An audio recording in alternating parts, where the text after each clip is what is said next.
भूत एक अनुभव.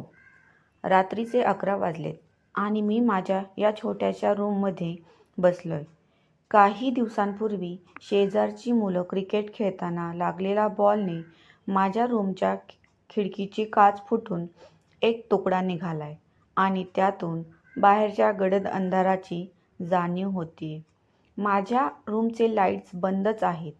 सायलेंट मोडवर चार्जिंगला लावलेल्या मोबाईलवर टाईप करून माझा अनुभव तुमच्यासाठी पाठवतोय. कुणाला खरा वाटेल तर कोणी खोटं समजून माझी मस्करी करेल. असो, आपल्यापैकी अनेक जण काम करत आपलं शिक्षण पूर्ण करायचा प्रयत्न करतात. मीही असंच एक पार्ट टाइम जॉब करत होतो. दिवसभर कॉलेज करून रात्री शेजारच्या काकांची रिक्षा चालवायचो. थोडीफार कमाई व्हायची. जितके जास्त काम तितके पैसे. त्यामुळे कामातून वेळेचं भानच राहत नसे. अभ्यासाचं साहित्य जाताना रिक्षात मध्येच ठेवायचं. म्हणजे कस्टमर येईपर्यंत थोडासा अभ्यास. ऑगस्ट 2015 शुक्रवार. त्या दिवशी सकाळपासूनच जोराचा पाऊस सुरू होता. शेवटी पावसाळ्याचे दिवस. माझा नेहमीसारखा सायकलवरून कॉलेजचा प्रवास सुरू झाला. धो-धो पाऊस असा काही बरसत होता जणू पावसाळ्याचा सगळा स्टॉक आजच पूर्ण करणार आहे. आणि भरीत भर म्हणून त्यात 4 वेळा सायकलची चेन पडली. पोचायला चांगलाच वेळ झाला. वर्गात यायची परवानगी मागितली तसे सरांनी माझ्यासमोर हात जोडले आणि एक वेगळीच स्माईल देत म्हणाले, फक्त 5च मिनिटं शिल्लक आहेत. माझा तास संपेपर्यंत आपण बाहेरच उभं राहावं ही नम्र विनंती. त्यांचं बोलणं ऐकून खूप बेकार वाटलं, पण नाईलाज.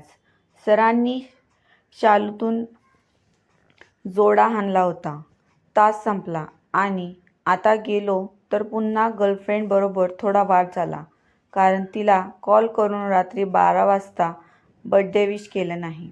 कट्ट्यावर गेलो तर मित्रांसोबत पण वाद, कारण कोल्हापूर शहरापासून 78 किमी अंतराचा बरकी धबधबा पाहायला जायचा बेत ठरला होता आणि आज नेमका मीच उशिरा आलो. कदाचित यामुळेच लहानपणापासून मला सर्व विसरभोळा म्हणतात. माफी मागून काही उपयोग झाला नाही. कुत्र्याचं शेपूट वाकडी ती वाकडीच. जित्याची खोड मेल्याशिवाय जाणार नाही, यासारख्या म्हणींचा वर्षाव झाला तसा मी तिथून बाहेर पडलो. पाऊस होताच. आजचा दिवस खूप बेकार गेला, पण त्याहूनही वाईट पुढे नशिबानं लिहून ठेवलेलं. घरी पोचलो, पण आज कोणाशीही वाद घालायचा नाही हे निश्चित केलेलं. रात्र झाली म्हणजे ड्युटीची वेळ झालेली. त्यामुळे रूममध्ये जाऊन मोबाईल चार्जिंगला लावला आणि आईने तयार केलेले जेवणाचे ताट संपवून काकाची वाट पाहत घरीच होतो. 11 वाजून गेलेले. त्या दिवशी त्यांना यायला थोडा वेळ झाला होता. मी पण फ्रेश झालो आणि रूमच्या लाईट्स बंद करून त्यांच्या घरी गेलो. रिक्षाची किल्ली माझ्या हाती देत ते म्हणाले, संजू, आज पाऊस जास्तच पडतोय, सांभाळून जा. हो काका म्हणत मी रिक्षा घेऊन आमच्या नेहमीच्या स्टॉपवर गेलो. पाऊस म्हणजे भरलेली बादलीवरून एकसारखी ओतावी तसा बरसत होता. आज लोकांची वर्दळही कमी होती. 11:30 ते 11:45 वाजले असतील. खांबावरील दिव्यांचा प्रकाश आकाशातून कोसळणाऱ्या पावसाच्या सरी आणखीनच रुद्र दिसत होत्या. आज दिवसभर झालेल्या घटनांनी अभ्यासाचा अजिबात मूड नव्हता, म्हणून बारीक आवाजात किशोर कुमार साहेबांची गाणी ऐकू लागलो. तोच रस्त्याच्या दुसऱ्या बाजूला एका बंद दुकानाच्या पायरीवर आडोशाला उभा एक माणूस मला हात करून बोलवताना दिसला.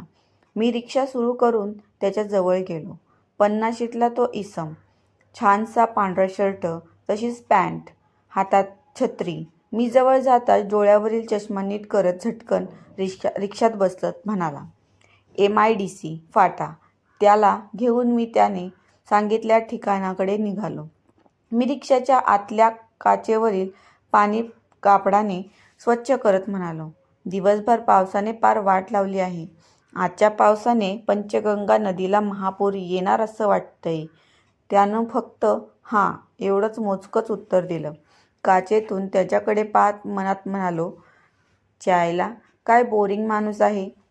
आणि किशोर कुमार साहेबांचा आवाज वाढवून शांतपणे रिक्षा चालवू लागलो. काही वेळाने माझ्या लक्षात आलं की तो माणूस आरशातून एकटक माझ्याकडे पाहतोय. मी पण समोरच्या आरशातून त्याच्याकडे पाहत स्माईल दिली, पण त्याच्या चेहऱ्यावर कसलेच भाव न आणता तो तसाच पाहू लागला. शहर मागे पडलं आणि आम्ही कोल्हापूर शहराच्या पूर्वेकडील हायवेला लागलो. हायवेवरही आज वाहनं फारशी नव्हती. कदाचित पावसाचाच परिणाम असावा. कधीतरी एकदा मालवाहू ट्रक जवळून भरधाव वेगाने निघून जात. वेगात फिरणाऱ्या टायर्समधून स्प्रेसारखा पाण्याचा फवारा तयार व्हायचा. कधी तशी एखादी चारचाकी आलिशान मोटर बाजूचा नारंगी इंडिकेटर दाखवत निघून जायचा. पुलावरून पलीकडे गेलो तर रस्त्याच्या कडेला उताराला मोटरसायकल ढकलत जाणाऱ्या दोघांपैकी एक हात करत होता. आरशातून मागे पाहत मी हलकी स्माईल देत त्या पॅसेंजरला म्हणालो, ढकलत चाललेल, पंक्चर झाली असणार. असल्या पावसात एवढ्या रात्री गाडी ढकलणं म्हणजे लय बेकार अनुभव. माझ्या बोलण्यावर त्यानं काहीच प्रतिक्रिया दिली नाही. तो तसाच तिरक्या नजरेने माझ्याकडे पाहत होता, जसा कधी माणूस पाहिलाच नाही. मी पुढं जात हात करणाऱ्या जवळ रिक्षा थांबवली तर माझे मित्र निघाले. काय रे विनोद, काय झालं? मी माझी मान रिक्षातून किंचितशी बाहेर काढत विचारलं. तसं तो एकदम खुश झाला आणि म्हणाला, खरंच रे, देवासारखा आलास. फिल्मचा शेवटचा 9 ते 12चा शो बघून येत होतो रे. पुलावर आलो आणि नेमकं पेट्रोल संपलं. त्याचं बोलणं ऐकून मी म्हणालो, तुमची तर कायमचीच बोंब. थांब, गाडीतलं थोडं पेट्रोल देतो. तसा तो म्हणाला, अरे तुझा मोबाईल कुठं आहे? तुला विचारायला तुझ्या गर्लफ्रेंडचे 50 फोन येऊन गेलेत आम्हाला. तिचा बर्थडे आहे ना, तिचा फोन का उचलला नाहीस? त्याचं बोलणं ऐकून डोकंच फिरलं. उद्या कॉलेजला गेल्यावर काही खरं नाही माझं. मोबाईल घरीच विसरला होता आणि तोही सायलेंटवर होता. मी काही बोलायच्या आत तो पुन्हा विचारू लागला, एकटाच कुठं जात आहेस? इकडे कोणाला आणायला निघालायस काय? त्याचं बोलणं ऐकताच मी मागे पाहत म्हणालो, एकटा कुठं, पॅसेंजर आहे ना मागे. पण मागे कोणीच नव्हतं. झटकन खाली उतरलो. आजूबाजूला पाहिलं, पण तो माणूस कुठंच दिसला नाही. मला आता भयंकर राग आलेला. अरे, एक माणूस होता, त्याला घेऊन चाललेलो. चायला इतक्यात पळून गेला. तुम्ही गाडी ढकलत आहे हे मी त्या पॅसेंजरला सांगत होतो. माझं बोलणं ऐकून विनोद जरा वैतागतच म्हणाला, मी तुझी रिक्षा खूप लांबून बघत होतो. मला तर कोणीच उतरून गेलेलं दिसलं नाही. माझं डोकं चक्रावलं. इतका वेळ त्या माणसासोबत मी बोलत होतो आणि इतक्यात गेला कुठं? शक्यच नाही. पैसे द्यायला लागतील म्हणून पळून गेला असेल. जास्त विचार न करता मी त्यांना रिक्षातील थोडे पेट्रोल पाईपने काढून दिले आणि तेथून मागे फिरलो. खूप राग आला होता. चायला इतकं लांब येऊन फुकट पेट्रोल जाळलं. त्या विचारातच रिक्षा चालवत होतो. पावसाचा जोर किंचितसा कमी झालेला. वाहनांची किरकोळ ये-जा सुरू होती. काही वेळातच एक आराम बस मला ओव्हरटेक करत हायवेखाली पुलातून शहराच्या दिशेने गेली. मीही त्या पुलाखालून शहराला जायला टर्न घेतला. तशी माझी नजर पुलापासून थोड्या दूर बसस्टॉपमध्ये उभ्या एका दाम्पत्यावर गेली. कुठं जायचंय विचारायला गाडी त्यांच्याजवळ नेली, पण मी काही बोलणार तोच त्यांनी मला हात करून थांबवलं. ते आत बसले तसं मीटर सुरू करून निघालो. त्यांना थोडं दूर जायचं होतं. त्यांनी सांगितलेल्या ठिकाणाकडे आमचा प्रवास सुरू झाला. रात्रीचा 1-1:30 वाजला असेल. त्यांना घेऊन माझी रिक्षा पुढे निघाली. काचेवर पडणारे पाणी बाजूला करत वायपरसारखं एकसारखं फिरवत होतो. आभाळ लख्ख वाळूने भरलं होतं. पावसाची रिपरिप सुरूच होती. रस्त्यात काही ठिकाणी खड्डे आणि त्यात साठवलेले पाणी. त्यामुळे मी जरा जपूनच चालवत होतो. दोन्हा बाजूला वडाची मोठमोठी झाडं. मी आरशातून थोडं मागे पाहिलं तर दोघेही गप्पा मारण्यात व्यस्त होते. पण मी यासाठी पाहिलं की ते पळून गेले की अजून आहेत. थोड्या वेळात मला समोर एक माणूस दिसला, जो शांत उभा होता. मी रिक्षा त्याच्या जवळ नेली आणि डोकंच फिरलं. मी त्याला ओळखत होतो. त्याच्याकडे पाहत म्हणालो, ओ काका, पैसे न देताच मगाशी रिक्षातून पळून गेलात, चला पैसे काढा. रिक्षात बसलेले दाम्पत्य थोडं घाबरलं, पण मी घडलेली हकीकत सांगितली तसे दोघेही त्या माणसाला पैसे देण्यासाठी बोलवू लागले. ओ काका, माणूस बघितला नाही का कधी? खूप झालं, चला पैसे काढा. माझं बोलणं ऐकून त्याच्या चेहऱ्यावर कधीच भाव दिसत नव्हते. ते शांतपणे म्हणाले, पैसे हवेत का? देतो. तसा त्यांनी आपला चष्मा काढून वरच्या खिशात ठेवला आणि म्हणाले, बाळा, थोड्याच अंतरावर माझं घर आहे, मला तिथं सोड, तुला पैसे देतो. त्याचा केविलवाणा चेहरा पाहून मीही तयार झालो, पण मध्येच वरच्या आरशातून मागे पाहत ते सर्व असल्याची खात्री करू लागलो. ते पण काका तसाच एकटक मला पाहत होते.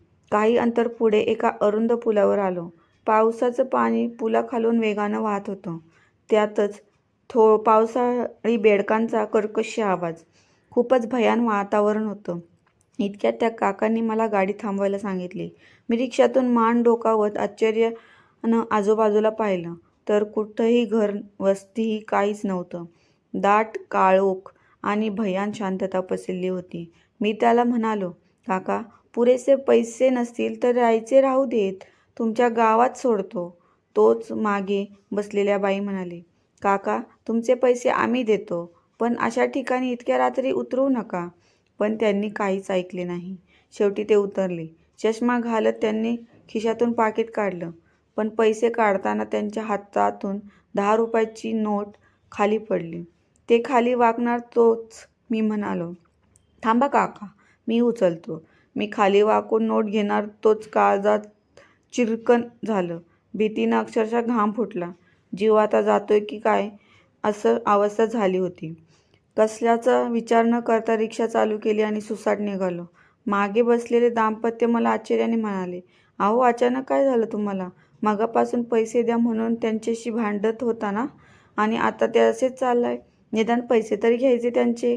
आरशातून काय त्यांच्याकडे पाहत म्हणालो, कोणीच मागे त्या माणसाकडे बघू नका, इथून बाहेर पडूया, मग सांगतो. माझं बोलणं ऐकताच दोघेही म्हणाले, काय झालं, इतके का घाबरलाय तुम्ही? काही नाही, चेहऱ्यावरील भीती लपवत मी म्हणालो. त्या दोघांना माझं वागणं विचित्र वाटत होतं.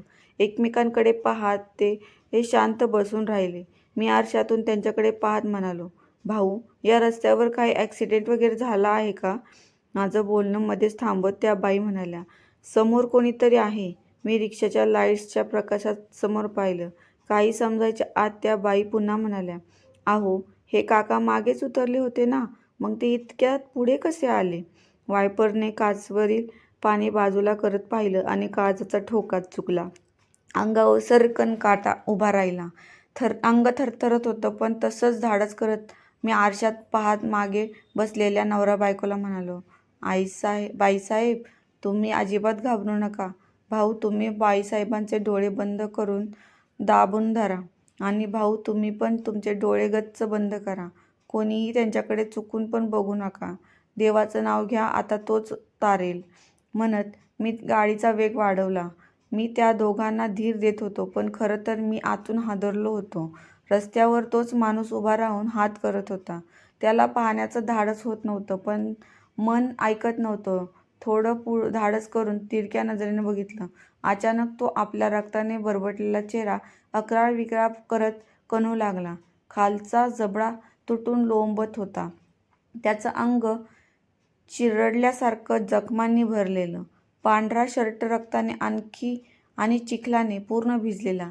चष्म्याच्या काचा फुटून दोन्ही डोळ्यांमध्ये घुसल्या होत्या. त्याची ही अवस्था पाहून मला वाटलं, एक दोन नव्हे तर कित्येक अवजड वाहनांखाली सापडून त्याच्या शरीराच्या चिंध्या झाल्या असाव्यात. जोरजोरात लंगडत चालत आपल्या रक्ताळलेल्या चेहऱ्याने माझ्याकडे पाहत म्हणाला, थांब रे, तुझे पैसे घे. ही ही ही ही ही. याची भयान अवस्था आणि त्याचं विद्रूप हास्य ऐकून मेंदूत झिंझिण्या आल्या. मागे बसलेल्या त्या बाई डोळे बंद असूनही थरथरत अक्षरशः घाबरून रडू लागल्या, पण काही विचार न करता रिक्षाचा वेग तसाच ठेवला. डाव्या बाजूच्या आरशातून मागे पाहिलं तर तो अजूनही आमच्या मागे येत होता. मागे बसलेले दोघेही पती-पत्नी अक्षरशः हादरून गेले होते. आपल्या नवऱ्याला बिलगून त्या बाई रडत होत्या आणि थरथर कापतही होत्या. मी दोघांनाही सांगितलं की तुमचं गाव येईपर्यंत डोळे उघडून बाहेर पाहू नका. माझ्याही काळजाचा थरकाप उडाला होता. काळजाचे ठोके मला स्पष्ट जाणवत होते. अजूनही धोका टळला नव्हता. त्यांची हद्द संपेपर्यंत ते आम्हाला तसं सोडणार नव्हतं. श्वास रोखून मी रिक्षा चालवत होतो. वरील काचेतून मागे पाहिलं तर दोघेही पती-पत्नी भीतीने अजूनही डोळे बंद करून थरथरत होते. मीही आज मनापासून घाबरलो होतो. समोर पाहत रिक्षा चालवू लागलो. तोच एक पांढरी आकृती एका क्षणापुरती दिसली आणि गायब झाली. तसा अंगावर काटा उभा राहिला. आरशातून मागे व पत्नीला पाहिलं आणि काळजाचा ठोका चुकला. ते दोघे तसेच भीतीने थरथरत खाली मान घालून बसलेले आणि त्यांच्या शेजारी ती पांढरट आकृती दिसू लागली आणि पुन्हा नाहीशी झाली. काही अंतरापर्यंत हा लपंडाव चालूच होता. पण त्यांच्या नजरेत न बघता मी रिक्षा तशीच वेगाने चालवत होतो. गावाचे स्मशान ओलांडून पुढे आलो आणि अचानक मागून आलेला एक भयानक आवाजाने कानठळ्या बसल्या. चुकलास, चुकलास, चुकलास. आवाज इतका भीषण होता का दोघेही हादरून गेले. मी बाजूच्या आरशात पाहिलं तर ती पांढरी आकृती तशीच उभी मागे मागे सरकत नाहीशी झाली. समोरच्या आरशात पाहत त्या नवरा बायकोंना धीर दिला. बाईसाहेब, आता घाबरायची गरज नाही. त्यांची हद्द संपली. पण त्या इतक्या घाबरल्या होत्या की अजूनही डोळे उघडायला तयार नव्हत्या. डोळे गच्च मिटून ढसाढसा रडू लागल्या. त्यांचा नवरा म्हणाला, अगं गेला तो. 5 मिनिटात आपल्या गावात पोहोचतोय. गावातील खांबावरील लाईट्स दिसल्या तसा आम्ही सुटकेचा निश्वास टाकला. त्यांनी मला सांगितलं, अहो या ठिकाणी नेहमी अपघात घडतात. परवाच एका अपघातात दोघे जागेवरच संपतील. पण तुम्हाला कसं समजलं ते भूत आहेत? आरशातून त्यांच्याकडे पाहत मी म्हणालो. मला पैसे देताना त्यांचे पैसे खाली पडले. ते द्यायला खाली वाकलो तर तसंच लक्ष त्यांच्या पायाकडे गेलं. त्यांचे पाय रक्तानं भिजलेले आणि उलटे होते आणि म्हणून तिथून वेगात बाहेर पडलो. त्यांच्याशी बोलता बोलता माझं लक्ष काही अंतरावरील एका डिजिटल बोर्डवर गेलं.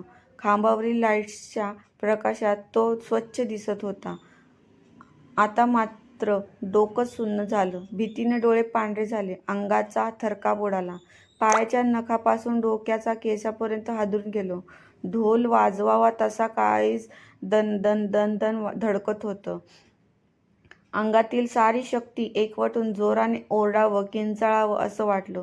तोच मागून हळूच त्या बाईने आपले रक्ताने आणि चिखलाने माखलेले हात माझ्या खांद्यावर ठेवले आणि खसकन आपली नखे रुतवली. वेदनेने माझा जीव कळवळला.